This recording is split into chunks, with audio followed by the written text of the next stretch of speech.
Welcome to Donmar TV News Channel.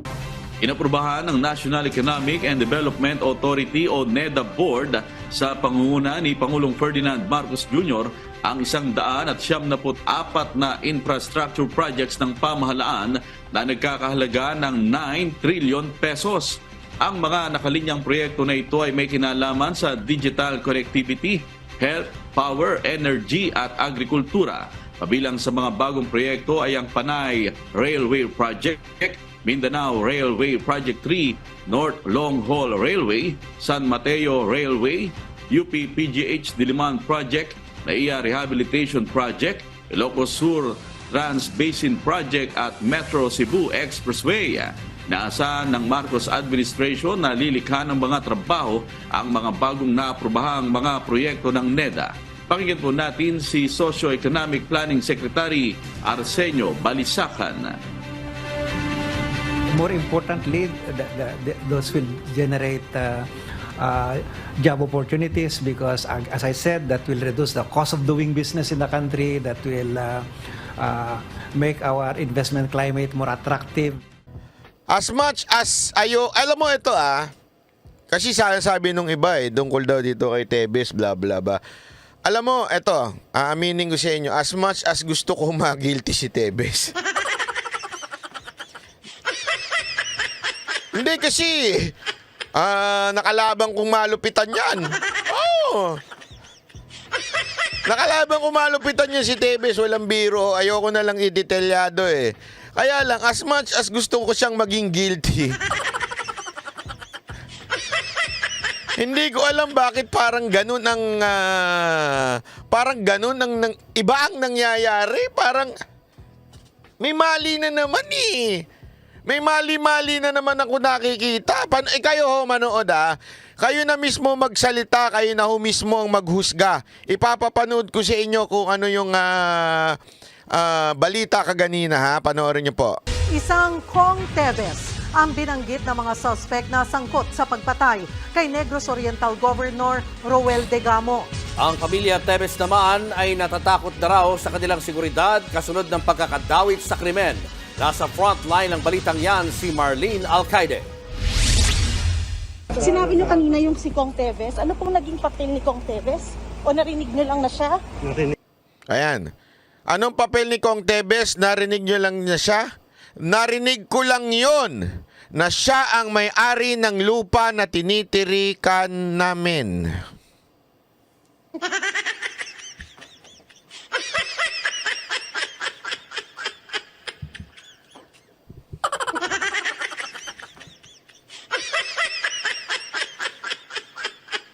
Unang-una, narinig lang niya. Wala siyang personal knowledge na inutusan siya. Wala. Narinig lang niya.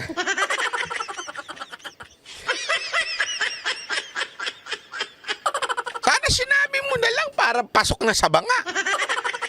Narinig ko lang Dun sa kanto na ang may-ari nitong bahay na ito si Tebes. Sumakit ang bangs ko doon nung pinanood ko yun. Sabi ko, paano na to? Alam mo, dyan pa lang, sabi ko, patay to. Basag na kaagad sa korte ito. So, narinig mo lang na siya may-ari nung tinutuluyan ninyong bahay. O, tama. O, paano nyo nalaman na siya talaga yung may-ari ng bahay? At kung siya yung may-ari ng bahay, anong kinalaman niya sa mga gagawin ninyo?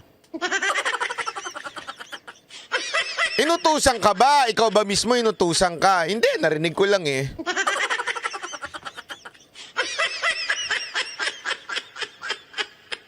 Patay tayo dito. Kung yan, may-ari ng lupa ng tirahan natin. Itong revelasyon ng dating sundalong si Joric Labrador. Isa siya sa dalawang sospek sa pagpatay kay Negros Oriental Governor Roel Degamo. Mula Camp Crame sa Quezon City, inilipat siya sa tanggapan ng NBI. Kasama ring inilipat sa NBI ang isa pang sospek at dating sundalong si Benji Rodriguez. Ayon sa kanya, nirecruit siya ng isang alias Marvin para maging security ng VIP. Si Marvin rin lang daw ang nakakausap niya.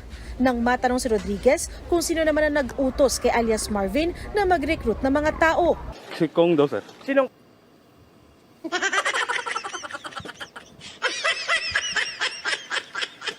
May isa pang tao na si Marvin ang pangalan. Okay? Si Marvin, na hindi niya rin kakilala, na hindi niya rin siguro kung ano pangalan, Marvin. Sabi lang nung Marvin, inutusan daw siya ni Kong. Patay tayo. Si Kong daw, sabi nung Marvin.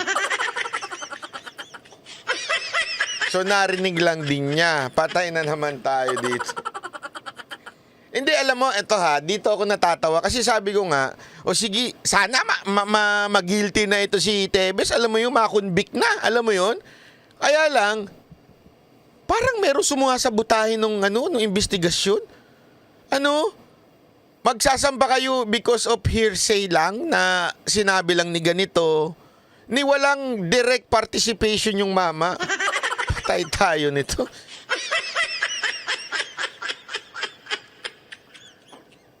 Paano makukonvict yung mama na yun kung puro hearsay lang? Kong.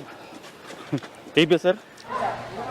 Ilang araw pa lang daw nagtatrabaho bilang security na VIP sa Negros Oriental sina Labrador at Rodriguez. Pero nabigyan raw sila ng advance na bayad. Eto ha, isa pang funny dito na sabi ko, bakit?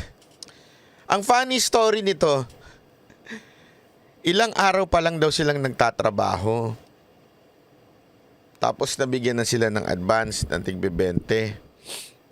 Tapos inutusan daw sila, meron daw silang pupuntahang drug lord. Okay? Ilang araw pa lang sila nagtatrabaho, pinagkatiwalaan na silang pumatay ng ibang tao. Ewan ko. Eto etong isip simpleng logic lang eh. Sabi ko nga, kung ako, may bago akong empleyado, uutusan ko ba siya ng maselan na utos? Yung utos na alam kong kasi ganito lang eh. Kunwari, meron akong iuutos na matlupit. Yung malupit talaga, yung hindi pwedeng mumintis, hindi pwedeng magkamali. Sino uutusan ko? Bagong empleyado ko o si Toto?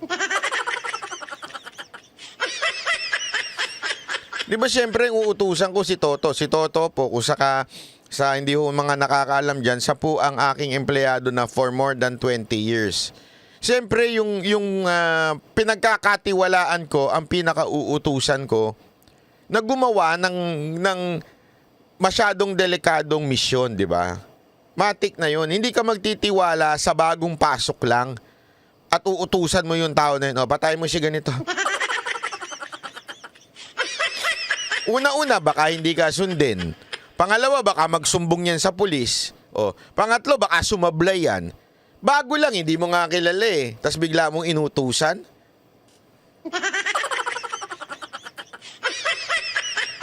Hindi ako, as much as gusto kong maging guilty sana ito si Tevez eh. Medyo palpako ata yung mga script natin ngayon. Ano ba? Bakit parang parang tayo ay nasasanay na sa palpak na script. Ano ba nangyayari sa atin? Grabe. Sabi nga ay nako. Ay.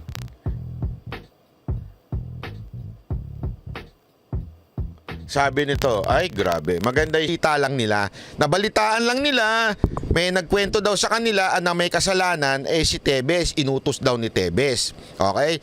So ang akin kasi dito, ang problema ko sa ganyang klaseng siste, hindi naman pala nila direktang nalalaman. Ibig sabihin, wala ho silang direct information na mismong sila yung kinausap ni Tevez. Ibig sabihin, hindi ho sila ang kinausap ni Tevez.